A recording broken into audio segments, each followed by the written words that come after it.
Differentiation elective సరే differentiation elective. నేను ఈ వీడియోలో 2 క్వశ్చన్లు చెప్తున్నాను. ఈ 2 క్వశ్చన్లు ఇంపార్టెంట్ క్వశ్చన్స్ ప్లస్ కష్టమైన క్వశ్చన్స్ డిఫరెన్షియేషన్లో ఎలెక్టివ్ అనమాట. ఎలెక్టివ్లో ఎందుకు చెప్తున్నానంటే ఎలెక్టివ్ అనేది 7 మార్క్స్ వెయిటేజ్ ఉంటుంది. 7 marks weightage plus triple star కొన్ని స్టార్స్ ఉంటాయి. నేను వాటిలో చాలా ఇంపార్టెంట్ చెప్తున్నాను. మీరు ఐపీకి కొంచెం పాస్ అవ్వకపోతే ఇవి చూసుకుంటే సరిపోతుంది. నేను కనీసం 2 క్వశ్చన్ వస్తాయని చెప్పే వీడియోస్ నుంచి ఇప్పటికి చాలా వీడియోలు చెప్పాను, చూడండి. ఛానల్లో బెల్ ఐకాన్కి సబ్స్క్రైబ్ చేయండి నా ఛానల్ని. టాపిక్ వచ్చేస్తున్నా డిఫరెన్షియేషన్ ఎలెక్టివ్స్లో ఫస్ట్ సమ్ 2 సమ్లు చెప్తున్నాను. దాంట్లో ఫస్ట్ సమ్ ఇదిగోండి ఎఫ్ఎఫ్ఎక్స్ ఇచ్చేసాడు. ఇదిగోండి ఇది ఇక్కడ దాకా ఎఫ్ఎఫ్ఎక్స్, ఇదిగోండి ఇదేమో జిఎఫ్ఎక్స్. ఎఫ్ఎఫ్ఎక్స్ జిఎఫ్ఎక్స్ ఇచ్చాడు, చూసారుగా. ఎఫ్ఎఫ్ఎక్స్ ఇచ్చాడు, జిఎఫ్ఎక్స్ ఇచ్చాడు. If and okay f dash of x equal g dash of x, ఇది మనం ప్రూవ్ చేయమని చూడండి. Then show f of x g of ఎక్స్కి డిఫరెన్షియేషన్ చేస్తే 2 ఒకటే రావాలంట. కానీ f of x g of x అనేది చూస్తే మనకి ఈక్వల్గా లేవు. కానీ వాటిని డిఫరెన్షియేషన్ చేస్తే మనకి ఆ 2 ఈక్వల్ రావాలంట. అది వాడిచ్చిన కండిషన్. చూడండి ఫస్ట్ ఇదిగోండి ఎఫ్ ఆఫ్ ఎక్స్ అనేది కన్సిడర్ చేశాను ఇక్కడ. ఇదిగోండి ఎఫ్ ఆఫ్ ఎక్స్ని మనం డిఫరెన్షియేషన్ చేసా. చూడండి సైన్ ఇన్వర్స్, ఇదిగోండి సైన్ ఫార్ములా చెప్తున్నా చూడండి.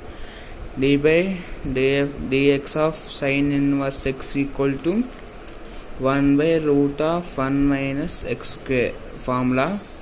ఇదిగోండి ఇక్కడ ఎక్స్ ప్లేస్లో ఇది ఉంది, ఇది దీని ప్లేస్లో ఇది ఉంది, ఎక్స్ ప్లేస్లో ఇది ఉంది. అంటే మనం విత్ రెస్పెక్ట్ ఎక్స్ చేసాం, కానీ ఇక్కడ ఏదో ఉంది అంటే దాన్ని మళ్ళీ విడిగా డిఫరెన్షియేషన్ చేయండి. అంటే ఈ మొత్తాన్ని ఇదిగోండి ఈ మొత్తాన్ని రూట్తో సహా మనం విడిగా d/dx చేయాలి. చూడండి అదే చేశాను. ఓకే విడిగా d/dx చేయాలని చెప్పానుగా, అదే ఇదిగోండి ఎక్స్ ప్లేస్లో ఇది పెట్టా. మీరు కొంచెం జాగ్రత్తగా చూస్తే ఇది అనేది క్యాన్సిల్ అయిపోతుంది. అందుకే క్యాన్సిల్ అయిపోతే లోపల ఉన్నది ఇట్లా వచ్చేస్తుంది. ఇదిగోండి ఇది ఫార్ములా చూడండి ఒకసారి. d/dx of √x equal to 1/2√x. ఇదిగోండి ఫార్ములా చూసారుగా. d/dx of √x అంటే 1/2√x. చూడండి దాని తర్వాత ఇక్కడికి వచ్చేసింది. ఇక్కడ ఎక్స్ ప్లేస్లో ఇది ఉందన్నమాట. మనకి దీన్ని √x ఉంది కాబట్టి √x 1/2√x. 2√x అంటే డినామినేటర్లో వస్తుంది ఇదంతా. చూడండి డినామినేటర్లో వస్తుంది, ఎందుకంటే ఇక్కడ ఇది √x అనేది డినామినేటర్లో ఉంది. ఇదిగోండి ఇది కూడా √x. దీని మొత్తాన్ని మనం x అనుకోండి. ఎక్స్ ఉంటే కింద వచ్చేది 1/2√x. ఓకేనా. దాన్ని మనం విత్ రెస్పెక్ట్ ఎక్స్ చేస్తున్నాం కాబట్టి దీనికి మళ్ళీ d/dx చేయండి. ఓకేనా. దీనికి లోపల ఉన్న దానికే ఇదిగోండి ఇక్కడ నుంచి దీనికి మాత్రమే చేయండి, d/dx విడిగా చేయండి. ఇదిగోండి విత్ రెస్పెక్ట్ ఎక్స్ చేస్తున్నాం కాబట్టి మనం విడిగా మళ్ళీ డిఫరెన్షియేషన్ చేస్తున్నాం. విత్ రెస్పెక్ట్ ఎక్స్ చేస్తున్నామంటే ఒకవేళ ఇక్కడ ఎక్స్ ఉందనుకోండి మళ్ళీ విడిగా చేయవసరం. కానీ విత్ రెస్పెక్ట్ ఎక్స్ కాకుండా వేరే ఉన్నాయనుకోండి అప్పుడు విడిగా చేయాల్సిందే. ఇదిగోండి ఇక్కడ మనం ఎల్సిఎం చేసాం. ఎల్సిఎం ఇక్కడ డినామినేటర్లో ఉన్నది పైకి వెళ్ళిపోతుంది. ఒకసారి చూడండి 1/3/1/4 ఉందనుకోండి. 1/3 × 4/1గా అది ఇక్కడ కూడా మనం యూజ్ చేసింది లాజిక్. ఓకేనా. పైకి వెళ్ళిపోతుంది. ఇది కూడా అంతే చెప్పానుగా ఎట్లా వచ్చిందో ఈ కాన్సెప్ట్. అది కూడా మనం చెప్పాను కనుక విత్ రెస్పెక్ట్ ఎక్స్ చేస్తున్నాం కాబట్టి ఇదిగోండి ఇక్కడ మనకి ఏమైనా ఎక్స్ అనేది ఏమైనా కనబడుతుందా? లేదు. అంటే ఇదంతా కాన్స్టెంట్ మనం విడిగా రాసుకోవచ్చు. అది చేశాను ఇక్కడ. ఇదిగోండి మరి పైన ఉన్నది ఏమైపోయింది అంటారా? చూడండి ఎక్స్ మైనస్ బీటా అనేది మనకి కాన్స్టెంట్. ఎందుకంటే మనం ఇక్కడ విత్ రెస్పెక్ట్ ఎక్స్తో చేస్తున్నాం కాబట్టి ఇది కాన్స్టెంట్ అయిపోతుంది. ఇది ఒకటే d/dx కాన్స్టెంట్ ఈక్వల్ 0 అంటే ఈ ప్లేస్లో అంతా 0 అయిపోతుంది. ఓకేనా. ఇప్పుడు ఎక్స్ ఉంది కదా, d/dx ఇంటూ ఎక్స్. చూడండి, d/, ఇట్లా ఉంది ఇది, అది ఇట్లా రాసుకోవచ్చుగా, అంటే 1 అదే 1 వచ్చేసింది. చూసారుగా టాపిక్ అట్లా అర్థమైందిగా కాన్సెప్ట్. ఆల్ఫా మైనస్ బీటా దాంట్లో మనకి కాన్స్టెంట్, ఎందుకంటే ఇక్కడ ఎక్స్ అనేది లేదు కాబట్టి మనం దాన్ని విడిగా రాసుకోవచ్చు. అర్థమైందిగా, ఓకేనా. ఇదిగోండి, ఇది క్యాన్సిల్ అయిపోతుంది. ఒకసారి చూడండి, ఒకసారి మీది పైనవి alpha minus root of alpha minus beta ఉంది. Root of alpha minus beta అంటే రూట్ ఆఫ్ ఆల్ఫా మైనస్ బీటాని ఇట్లా రాసుకోవచ్చుగా, అంటే ఇది క్యాన్సిల్ అయిపోతుందిగా. ఇదిగోండి, ఇది క్యాన్సిల్ అయిపోతుంది అంటే ఆల్ఫా మైనస్ బీటానే వచ్చింది. అందుకే మనం ఇది క్యాన్సిల్ చేసేసుకుంటున్నాం. అప్పుడు మనకి డినామినేటర్లో ఏముంటుందో అది రాసుకోండి. ఇదిగోండి మైనస్ అనేది లోపలికి వేస్తే ప్లస్ బీటా మైనస్ బీటాను క్యాన్సిల్ అయిపోతే మనకి ఇక్కడ ఎక్స్ మైనస్ బీటా అనేది కంటిన్యూ అవుతుంది. ఇదిగోండి, ఇక్కడ మనం 2 కామన్ తీసి లోపల మల్టిప్లికేషన్గా వేసేసాం. అర్థమైంది ఇదిగోండి f'(x) అనేది ఎంత వచ్చింది. ఇదిగోండి వాల్యూ కొంచెం సేపు గుర్తుంచుకోండి, ఎందుకంటే మనల్ని f'(x) = g'(x) అని ఇచ్చాడు. ఒకసారి చూడండి, f(x) అనేది మనకి ఇచ్చాడు, g(x) అనేది మనకి ఇచ్చాడు. ఈ రెండింటిని డిఫరెన్షియేషన్ చేస్తే రెండు ఈక్వల్గా రావాలని మనం చెప్పాలి. ఓకేనా. ఈక్వల్ రావాలని మనం చెప్పాలంటే ఇదిగోండి sin ఇన్వర్స్ x, ఇదిగోండి దీన్ని మనం డిఫరెన్షియేషన్ చేస్తాం. డిఫరెన్షియేషన్ చేస్తే ఇక్కడ ఎక్స్ ప్లస్ ఇది ఉంది కాబట్టి మళ్ళీ దానికి విడిగా డిఫరెన్షియేషన్ చేస్తాం. ఇదిగోండి మళ్ళీ దీన్ని డిఫరెన్షియేషన్ చేస్తే మళ్ళీ ఎక్స్ ఉంది కాబట్టి మళ్ళీ దానికి విడిగా డిఫరెన్షియేషన్ చేస్తాం. ఇదిగోండి కాన్సెప్ట్ చెప్పాను ఇక్కడ 1/3 1/4 అంటే ఇది ఇట్లా కాన్సెప్ట్ అర్థమైందని నేను అనుకుంటున్నాను. ఓకేనా. ఇక్కడ మనం విత్ రెస్పెక్ట్ ఎక్స్ చేస్తున్నాం కాబట్టి ఎక్స్ మైనస్ బీటా ఒకటే కన్సిడరబుల్ అవుతుంది. బీటా కాన్స్టెంట్ కాబట్టి అది జీరో అయిపోతుంది. ఆల్ఫా మైనస్ బీటా అంటే కిందకు వచ్చేస్తుంది, ఎందుకంటే ఇక్కడ మనకి ఎక్స్ అనేది లేదు, అంటే ఇది కాన్స్టెంట్ అని అర్థం. మనం దేనితో డెరివేటివ్ చేస్తున్నాము అది ఉంటేనే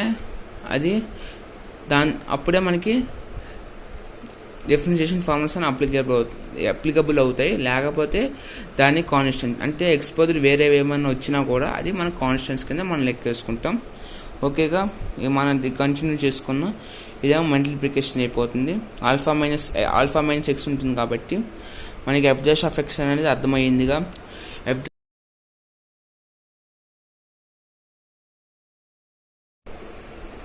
డిఫరెన్షియేషన్ ఎలెక్టివ్ సరే.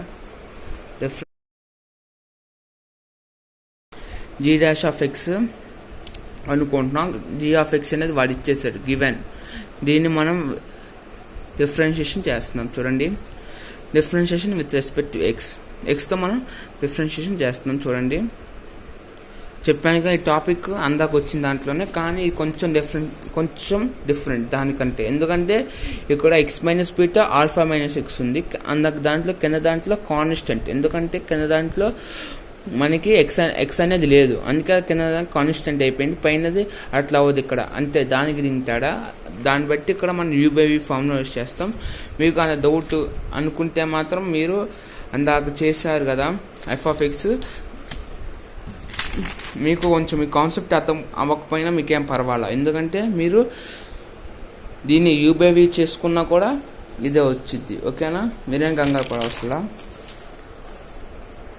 మీరు మర్చిపోయి అది చేసినా మీకు మార్క్స్ అనేవి అలర్ట్ పడతాయి, కానీ కొంచెం లెంతీ ప్రాసెస్ అవుతుంది. మీరు ఇప్పుడు ఇది చూస్తే మీరు g(x) అనేది అది ఇచ్చేసారు, మనం g'(x) అనేది చేస్తాం. మనకి g'(x) కూడా అదే వస్తుంది. అట్లా వచ్చిందో చూద్దాం. ఇప్పుడు ఇదిగోండి g'(x) అనేది ఇప్పుడు మనం కనుక్కుంటున్నాం. g'(x) with respect to differentiation with respect to x. మనం differentiation with respect to x చేస్తున్నాం, ఎందుకంటే ఇక్కడ ఎక్స్ ఉంది కాబట్టి మనం విత్ రెస్పెక్ట్ టు ఎక్స్ చేస్తున్నాం. ఇదిగోండి tan inverse X formula, tan inverse x = 1/1 + x². 1/1 + x² అనమాట. ఇది మనకి ఎక్స్ అనమాట. ఇదిగోండి లోపల బ్రాకెట్స్లో ఉన్నవన్నీ ఎక్స్ అనుకోండి. ఎక్స్ అనుకుంటే ఇదేగా స్క్వేర్, ఇది క్యాన్సిల్ అయిపోతుంది. a/x ఆఫ్ రూట్, ఎందుకంటే మనం విత్ రెస్పెక్ట్ ఎక్స్ చేస్తున్నాం. ఎక్స్ చేస్తే లోపల ఎక్స్ ఉంటే ఎక్సే ఉండాలి, కాకుండా వేరే ఉందనుకో దాన్ని విడిగా మనం డిఫరెన్షియేషన్ చేస్తాం. అదే చేస్తాం ఇక్కడ. ఇదిగోండి కింద మనం ఎల్సిఎం చేసాం, డినామినేటర్లోనే పైకి వెళ్ళిపోయింది. కాన్సెప్ట్ అందాకే చెప్పాను, ఒకసారి మళ్ళీ వినండి. 1/3 1/3 1/4 ఉంది అనుకోండి. 1/3 ఇదేమో ఇక్కడికి వస్తుంది డినామినేటర్, ఇదేమో న్యూమినేటర్కి వెళ్ళిపోతుంది. అర్థమైంది ఈ concept. 1/2√x - beta alpha - x అట్లా వచ్చిందంటే అని చెప్పా ఫార్ములా. మళ్ళీ చెప్తున్నాను చూడండి. a/x ఆఫ్ √x అంటే 1/2√x అనమాట. 1/2√x ఇదిగోండి ఎక్స్ ప్లస్లో ఇదంతా ఉంది మనకి. అందుకే మళ్ళీ మనం విడిగా మళ్ళీ ఇంకోసారి డిఫరెన్షియేషన్ చేస్తాం. ఇదిగోండి న్యూమినేటర్లో ఉన్నది న్యూమినేటర్కి వెళ్ళిపోతుంది, డినామినేటర్లో ఉన్నది న్యూమినేటర్కి వెళ్ళిపోతుంది. ఇక్కడ కూడా అదే కాన్సెప్ట్, డినామినేటర్లో ఉన్నది న్యూమినేటర్కి వెళ్ళిపోతుంది. అది లోవర్ స్టాండర్డ్స్లో వస్తుంది అనమాట. ఓకేనా. ఆల్ఫా - బీటా ఆల్ఫా - ఇదిగోండి ఇక్కడ దాకా మీకు అర్థమైందిగా. ఇక్కడ చూడండి లైన్ గీస్తున్నా, ఇదంతా అర్థమైందిగా. ఇదంతా అర్థమైతే ఇప్పుడు ఈ సైడ్కి వస్తాం. అంటే నేను ఈ సమ్ని 2 విధాలుగా అంటే 2 భాగాలుగా చేసుకుంటున్నాను. ఇదిగోండి ఇక్కడ మనం యూ, ఇక్కడేమో v ఫార్ములా యూస్ చేస్తున్నాం. ఇప్పుడు ఒకసారి ఫార్ములా చూడండి. d/x of uv, d/x of u minus u d/x of v/v square. ఈ ఫార్ములానే అట్లా గుర్తుంచుకోవాలి. నేను అంతకుముందు వీడియోలో చెప్పాను, మళ్ళీ వినండి. ఇదిగోండి చూడండి, మనం అవుట్ సైడ్ అంతా చూసుకుంటే మనకి వీలే ఉన్నాయి, ఇన్సైడ్ యూలు ఉన్నాయి. ఇట్లా గుర్తుంచుకోండి. ఓకేనా. కొంచెం సింపుల్గా ఉంటుంది. అవుట్ సైడ్ అన్ని వీలు, లోపల యూలు. ఓకేనా. ఇదిగోండి యు బి అర్థమైందిగా. బి ప్లస్లో ఆల్ఫా -x, x - బీటా ప్లస్లో యూ ఉంది. దాన్ని ఇక్కడ సబ్స్టిట్యూట్ చేసుకుని సరిపోతుంది. సబ్స్టిట్యూషన్ చేసుకుని సరిపోతుంది. చూడండి మనకి కాన్స్టెంట్ అంటే 0 వచ్చేస్తుంది, అందుకే +1. ఇక్కడ -1, అందుకనే కాన్స్టెంట్ ఈక్వల్ టు 0 - 1.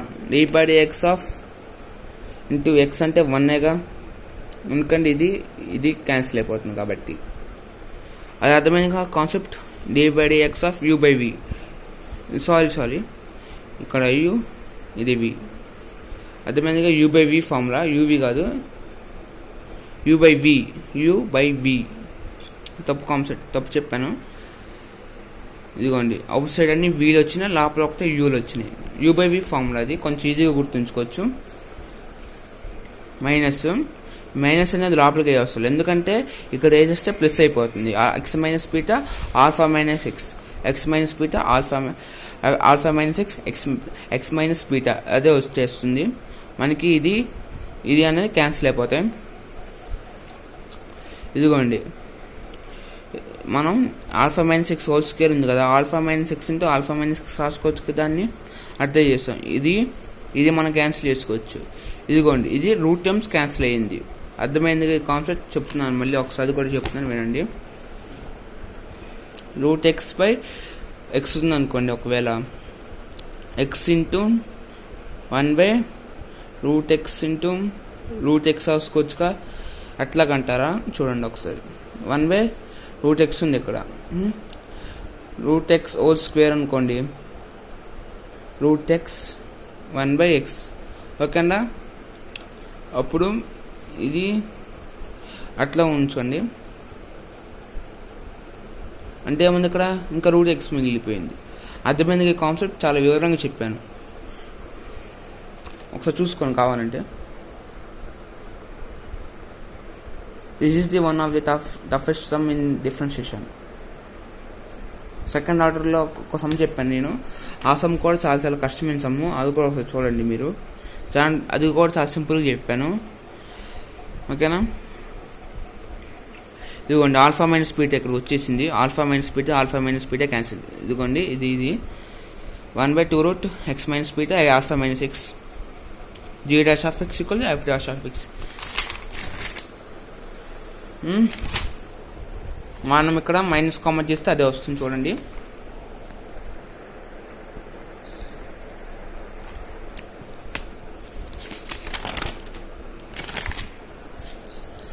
ఇదిగోండి, మనం ఇక్కడ minus common తీసామనుకోండి,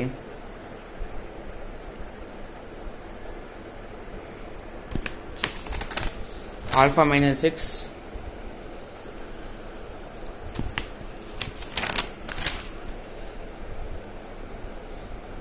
X minus beta అనేది వచ్చేస్తుంది, మనం మైనస్ అనేది కామన్ తీస్తే. ఓకేనా, ఈ కాన్సెప్ట్ అర్థమైందని నేను అనుకుంటున్నాను. ఇదే అది, ఇక్కడ మనం మైనస్ అనేది కామన్ తీసాం, అర్థమైందిగా. ఇప్పుడు నేను సెకండ్ సమ్కి వచ్చేస్తున్నాను. అంటే నేను ఈ వీడియోలో రెండు సమ్లు చెప్తాను కదా, ఫస్ట్ సమ్ పూర్తయింది, ఇప్పుడు రెండో సమ్కి వస్తున్నాను. చూడండి, ఇది రెండో సమ్ము, సారీ ఫస్ట్ సమ్ అనేసాను, ఏమనుకోకండి. ఇదిగోండి, ఇది given y equal to x plus root of a square plus x square plus a square log x plus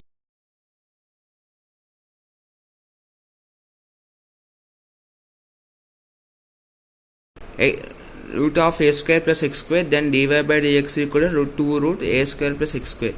ఇంతకుముందు చెప్పిన సమ్ చాలా పెద్దది, కానీ ఇది మనం చాలా చిన్నదే చూడండి. కానీ చూడడానికి ఎంత లెంతీ కనిపించినా కూడా చాలా చాలా ఈజీ సమ్. గివెన్ రాసుకున్నాం, ఇది మనం ప్రూవ్ చేయాలి, ఇది మనకి ఇచ్చాడు. గివెన్ రాసుకున్నాం, డిఫరెన్షియేషన్ విత్ రెస్పెక్ట్ ఎక్స్. ఓకేనా, ఎందుకంటే ఆ డివై బై డిఎక్స్ అడిగారు కాబట్టి మనం విత్ రెస్పెక్ట్ ఎక్స్ చేస్తాం. ఒకవేళ ఇక్కడ జెడ్ ఉంది అనుకోండి, విత్ రెస్పెక్ట్ జెడ్.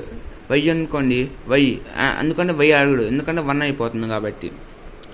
ఇది ఎక్స్, ఇదిగోండి మీరు జాగ్రత్తగా చూడండి, ఇదిగోండి ఇది యూ, చూడండి ఎక్స్ యూ, ఇది వి. ఎందుకో చెప్పగలరా? ఎందుకంటే ఇక్కడ కూడా మనకి ఎక్స్ అనేది ఉంది, ఇక్కడ ఎక్స్ ఉంది.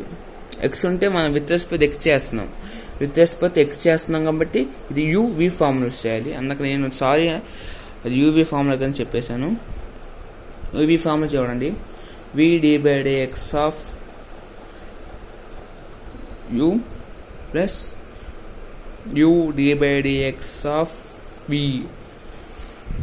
అంటే ఒకదాన్ని డిఫరెన్షియేషన్ చేయండి, ఇంకో దాన్ని వదిలేయండి, ఇంకో దాన్ని డిఫరెన్షియేషన్ చేయండి, ఇంకోటి వదిలేయండి, అంతే. చిన్న కాన్సెప్ట్. ఇదిగోండి యూవి ఫార్ములా చేశాను, x plus u v u v u. చూడండి ఒకసారి తప్పు చెప్తున్నాను, యూ వి వి యూ. ఓకేనా, ఇది క్యాన్సిల్ అయిపోతుంది. 1 route of a square plus x square. మనకి ఇక్కడ 2 ఉన్నాయి, అంటే root of a square plus x square. X అనేది లేదు, ఎక్స్ ఉంది, దాంతో మళ్ళీ ఏ స్క్వేర్ కూడా ఉంది. అంటే మనం దాన్ని విడిగా డిఫరెన్షియేషన్ చేయాలి. విడిగా డిఫరెన్షియేషన్ చేయాలని చూడండి అట్లా చేసాం అనేది. A by dx of root of a square plus x square అంటే మనకి అది చెప్పేశాను, ఒకసారి కూడా చెప్తాను చూడండి. అంటే లోపలంతా ఎక్స్ అనుకోండి, 1/2 route a square plus x square. లోపల మళ్ళీ డిఫరెన్షియేషన్ చేయాలి, ఎందుకంటే మనకి ఏ స్క్వేర్ అనేది ఉంది కాబట్టి d by dx of a square plus x square. ఇది రూట్ అనేది మనం వేయము, ఎందుకంటే లోపల ఉన్న దానికే మళ్ళీ మనం విడిగా డిఫరెన్షియేషన్ చేస్తున్నాం. Important point. ఓకేనా, ఇదిగోండి అప్పుడు ఇది ఏ స్క్వేర్ అనేది కాన్స్టెంట్, అంటే 2x అనేది వచ్చేస్తుంది. ఇక్కడ 2x/2 root a square plus x square. చూడండి ఇది 2 అనేది క్యాన్సిల్ అయిపోతే x/రూట్ of a square plus x square. Important point, ఇది ఇంపార్టెంట్ పాయింట్. ఓకేనా, మళ్ళీ చెప్తున్నాను చూడండి, మనం దీన్ని మాత్రమే విడిగా డిఫరెన్షియేషన్ చేయాలి, రూట్ అనేది మనం వాడకూడదు. ఓకేనా, డిఫరెన్షియేషన్లో, సెకండ్ డిఫరెన్షియేషన్లో. ఓకేనా, అర్థమైంది కదా. తర్వాత వచ్చేస్తున్నా, ఇంకా log x plus root of a square plus x square ఉంది. లాగ్ ఎక్స్ ఫార్ములా తెలుసుగా మీకు, చూడండి d by dx of log x equal to 1/x. కానీ ఇక్కడ x plus root of a square plus x square ఉంది. కానీ ఇక్కడ చూడండి ఏ స్క్వేర్ అనేది కాన్స్టెంట్, కాబట్టి దీన్ని మనం డిఫరెన్షియేషన్ చేయము, దీన్ని విడిగా పక్కన రాసేసుకుంటాం. ఓకేనా, d/dx of log of x plus root of a square plus x square. ఓకేనా. d/dx of log x అంటే 1/x అని చెప్పాను. x plus root of a square plus x square. d/dx of చెప్పానుగా లోపల x తప్ప మిగతా చాలా ఉన్నాయి, అంటే దాన్ని విడిగా మళ్ళీ డిఫరెన్షియేషన్ చేయాలి, అదే చేసాం. ఓకేనా. ఇది అంతమైందిగా. ఇప్పుడు ఇక్కడికి వచ్చేస్తున్నాయి, చెప్పేసాను అందాకే, మళ్ళీ చెప్తాను చూడండి. అర్థమైందిగా. ఇది ఇక్కడ చెప్పా, విడిగా చెప్పా, అదే ఇది ఈ టూ అనేది క్యాన్సిల్ అయిపోతుంది. ఎక్స్ స్క్వేర్ అనమాట. ఇదిగోండి, ఇది కలిపి x స్క్వేర్ అయిపోతుంది. Route of a square plus x square, route of a square plus x square. ఇదిగోండి, ఇదంతా ఒకటే, ఇక్కడ దాకా ఇదంతా ఒకటే. ఇక్కడ నుంచి మళ్ళీ మారుతుంది. ఇదంతా నేను చెప్పను, ఎందుకంటే కంటిన్యూ అయిపోతూ ఉంటుంది ఇదంతా. ఓకే, అర్థమైందిగా. ఇది అట్లా వచ్చిందా, 1/x log d/dx of log x equal 1/x. దీన్ని మళ్ళీ విడిగా రూట్ డిఫరెన్షియేషన్ చేశాను. x అనమాట, ఇది x. ఇదిగోండి, దాన్ని కూడా విడిగా చేసి చూపిస్తున్నాను. d/dx of x plus root of a square plus x square ఉంది అక్కడ. d/dx ఆఫ్ x అంట 1 plus 1/2 root a square plus x square into 2x అనేది వస్తుంది. ఈ టూ అనేది క్యాన్సిల్ అయిపోతుంది. ఇది ఇక్కడ ఏం లేదు, 2 క్యాన్సిల్ అయిపోతుంది. నేను చెప్పా, సెకండ్ టైం డిఫరెన్షియేషన్ చేస్తున్నప్పుడు ఎక్స్ లేనప్పుడు విడిగా చేయాలని. ఇదిగో నేను ఇక్కడ చెప్పా, ఆ టాపిక్కే ఇది. ఓకేనా, మీకు అర్థమైందిగా. అర్థం కాకపోతే ఒకసారి కామెంట్స్లో పెట్టండి, నేను చూస్తున్నప్పుడు మీకు వీలైనంత వరకు సమాధానం వినడానికి ప్రయత్నం చేస్తాను. ఇదిగోండి, 2 అనేది క్యాన్సిల్ అయిపోతుంది. ఇప్పుడు మనం ఎల్సిఎం అనేది కట్టండి. a square plus x root of a square plus x square plus x. ఇది క్యాన్సిల్ అయిపోతుంది, చూసారా. ఎందుకంటే ఇక్కడ మనకి మల్టిప్లికేషన్ అనేది ఉంది, మల్టిప్లికేషన్. ఓకేనా, అర్థమైందిగా. ఇది క్యాన్సిల్ అయిపోతే ఏమంటుంది, ఇక్కడ ఏ స్క్వేర్ చెప్పాను, స్టార్టింగ్లో చెప్పా, ఏ స్క్వేర్ అనేది కాన్స్టెంట్, అది చూపటి దాకా కంటిన్యూ అయిపోతుంది. ఇదిగోండి, ఏ స్క్వేర్ అనేది ఇక్కడ రాశాను, ఇక్కడ అర్థమైందిగా. ఏ స్క్వేర్ ఈ ప్లేస్ ఇది ఒక్కడే ఉంది. ఇదిగోండి, ఇప్పుడు టోటల్గా ఎల్సిఎం కట్టేసాం. ఇది అంటే అట్లా చూడండి. ఇప్పుడు చూడండి, a square plus x square whole square వచ్చింది, అంటే ఇది క్యాన్సిల్ అయిపోతుందిగా. అదే కాన్సెప్ట్ ఇక్కడ, a square plus x square అంతా మల్టిప్లై ఎడిషన్ చేస్తే x square plus a square. ఇది రూట్ టైమ్స్ క్యాన్సిల్ అయిపోతుంది అంతే. RHS ఇది వాడు ఇచ్చాడు, ఇది గివెన్, ఇది మనం చూపించాలి. ఇక్కడ మనం యూవీ ఫామ్లో యూజ్ చేసాం, ఇక్కడ లాగిక్స్ ఫామ్లో యూజ్ చేసాం. సింప్లిఫై చేసుకుంటా వచ్చాం. ఇక్కడ ఏ స్క్వేర్ అనేది కాన్స్టెంట్, దీన్ని పక్కన పెట్టేసాం. మనకి RHS అనేది వచ్చేసింది. మీకు డౌట్స్ ఏమైనా ఉంటే కామెంట్స్లో పెట్టండి, చూసినప్పుడు నేను వీలైనంత సమాధానం చెప్తాను. ఇదిగోండి, ఫస్ట్ సమ్ f'(x) g'(x) అనేది మనం ప్రూవ్ చేయాలి. దీంట్లో మనం f'(x) g'(x) అనేది కనుక్కుంటాం. ఇక sin inverse tan inverse formula చేస్తాం. ఇక్కడేమో u/v వాడము, ఎందుకంటే ఇక్కడ మనకి డినామినేటర్లో కాన్స్టెంట్ అనేది ఉండదు, అంటే కాన్స్టెంట్ ఎక్స్ అనేది ఉండదు. ఇక మనకి డినామినేటర్లో ఎక్స్ ఉంది, కాబట్టి మనం ఇక్కడ u/v ఫార్ములా చేస్తాం.